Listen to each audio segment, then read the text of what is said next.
Back to our exit interviews, a player that is synonymous with the either success or failure of the Ottawa Senators is the highest draft pick on the team. It's Tim Stützle, who had an underwhelming season by his account, by fans' account, and when you compare to the breakout 90-point season that he had the previous year. Timmy Superstar, he was ascending. He baseball batted a home run overtime winner in, but he could not find the consistency that gave him that enormous jump to the upper echelon, in our opinion, of the league as a 21-year-old. But at 22, he found out the NHL, it's not guaranteed that success is linear. Well, it's important to mention too, Ross, and I'll give you credit. You were on this beat all season, that Tim Stützle was dealing with a wrist injury since game 4. So he had been dealing with an injury, and then there were some other things that came along the way. Obviously, that hit at the end of the year. Mikkola hit him into the boards. That ended things for him, unfortunately. But Ross, I hate to do this, but it is the leading story when it comes to Tim Stützle. 1 power play goal. 1 power play goal all year, and it came late in the year. I believe it was against the San Jose Sharks even. So not that much cause for celebration. And Ross, we're talking about a guy who played 258 minutes on the man advantage, and he's only able to muster up 1 goal. That's good for a 2.9 shooting percentage. And Ross, the thing I was thinking about too is, okay, maybe he wasn't scoring a lot, right? On the power play just once. It's not great, but he still got 19 power play assists. 15 of those 19 were secondary power play assists. Now, I'm not totally diminishing that, but this was an off year for Timmy. He'd be the first to tell you that too. Yeah, and he knows it, but it's like the goaltending conversation, Ross. If you can't get your top offensively talented players to start providing offense on the power play, your team's not going to have success. You need to be able to capitalize on those moments. Especially when your second and third wave of centermen are both out of the lineup for huge parts of the year, right? You're just like, Timmy, we need you, buddy. And it's a lot to ask of a 22-year-old guy who turned 22 in January, midway through the season. Say something nice about Tim Stützle. Beat his assist total last year. 52 assists, career high for him, even though he finished 20 points less. Yeah, the 18 goals stands out like a sore thumb. And all we wanted, Pilsy, from like mid-March on, we're like, buddy, get to 20 goals, get to 20 goals, get to 20 goals. He couldn't get there and ultimately was shut down after game 75 with 18 goals, 70 points, and a -17 rating. What also concerns me is the 5-on-5 expected goals percentage being under 50%.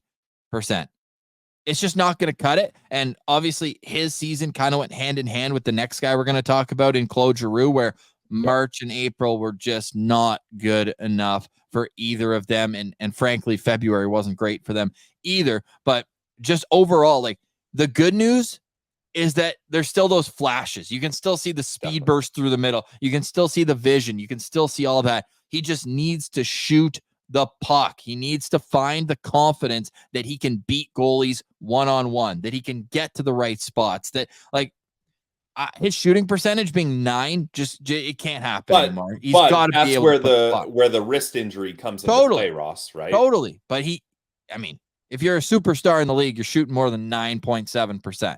That's just not, it's not good enough. A wrist injury has a big part then of should he have been playing? And should he have been playing? I think that's where the discussion should lead to. If you're otherwise, you're just padding stats for the goalies on the other side. You're creating whistles, and then the teams can regroup and create their own luck and create their own possession, because Timmy's at his best when he's ripping it. This guy had 39 goals. It's not like he's never scored 20. It's not like he was a 25, 27 goal guy and then all of a sudden he fell to 18. 39 to 18 is just a wild drop off. So, look, I still have a ton of faith in him. I'm not worried that, if anything, and he seems like a guy, and you always talk about how the Germans, they wear their heart on their sleeve. They're very hard on themselves. Oh, yeah. He's going to be pissed off coming into training camp, and frankly, should be. And I hope that he harnesses that in the right way. I'm sure that Alfie's a great sounding board for him, and I assume Travis Green will be too. Travis Green was a two-way centerman in the National League. He was a guy who was solid at both ends. So to me, Tim Stützle, he's in good hands as a guy who's going to be able to elevate, and people are starting to count him out. They see the 18 goals, and I think that's good. I think there was a lot of pressure on him to be a 100-point guy this upcoming season. We had our bets on it too, and they fell flat. But I think that the revenge tour for Tim Stützle could be one to behold if all goes well. Yeah, and that's the thing. I'm down to say more nice things about Timmy, Ross. Like, this guy is the most offensively talented player on the Ottawa Senators. Period. Definitely. Exclamation mark. Exclamation mark. Yeah, hell yeah. Get that thrown in the mix. And one thing I found he really did a good job improving on is carrying the puck into the offensive zone. At the start of the year and years past, Timmy would drive me nuts trying to carry the puck and do it all himself and turn it over, and it's an odd man rush the other way. This year, I found he was A, more successful with it, and B, if and when he did get through the team's blue line defense and into the offensive zone, he had a plan with what he was going to do with the puck. Like before, it was like a dog chasing a car. He's just running into the offensive zone, and he's like, oh, shit, like, I'm here. What do I do with this now? Like, and then he's slowing down, he's looking around, and then it's a turnover inevitably again as well. So you don't want that. And I thought he did a lot better job at being responsible defensively when he had to be, as opposed to years past. And I think this is a guy that, I hate to use the term, Ross, we love it though, is just scratching the surface. Like, you mentioned how young he is. He hasn't been able to have a consistent pair of wingers on his line. Like, honestly, that top six winger might be sneaky one of the more important things for the Ottawa Senators to get, not only to have Matthew Joseph playing on the third line, but to properly set up your most offensively talented player in Tim Stützle. Like, that's what this team needs to do, is start finding the right person to play with Stützle. I think Giroux does a good job, but he's not the guy for Timmy, and we got to find that guy. Gotta find that guy. So who is it? I don't know. Like, I really like the Tyler Toffoli idea, Ross. I've always been a big Tyler Toffoli fan, and it helps Toffoli complete his Canadian tour, as he's been on almost every single Canadian team in the league.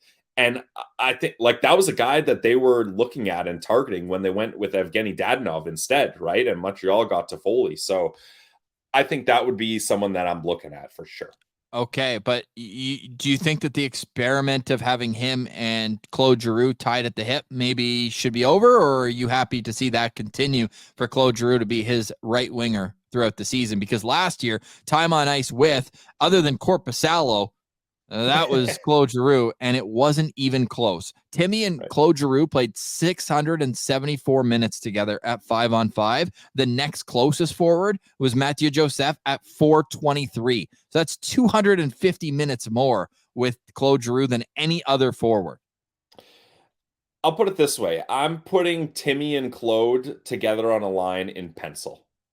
Okay. Right? Like, it's not in pen, it's not in permanent marker. They don't need to be attached, but I think Claude is the right mentor for him, because Claude, as a younger player, major hothead, lots of talent, but needed to find a way to channel that energy. And sure, you still see Claude have outbursts and you see his emotion from time to time, but he's found a way to channel that energy. I think he's a great mentor for Timmy. Are there on ice attributes perfectly aligned together? Maybe not. And you know what? You want to have that flexibility to maybe move Claude Giroux around as well. So it's going to be fascinating, but this season does not define who Tim Stützle is, in my opinion. Well, next season certainly will bring questions, and hopefully we get the answers that we're looking for. Let us know in the comments what you think about Tim Stützle's season that was, and what your expectations for him are next season.